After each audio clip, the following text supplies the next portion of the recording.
7. We also have that.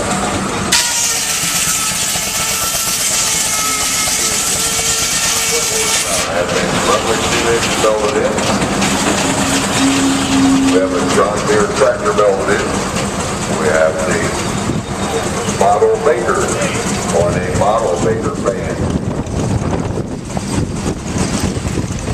Those of you who don't know the story, Mr. Baker had his engineers design some sort of piece of equipment that would put a load on the steamers to test them. Same way that it's done nowadays in factories. You want to test the equipment before you sell it. And his engineers came up with this fan, a rather basic design, but it takes advantage of physics.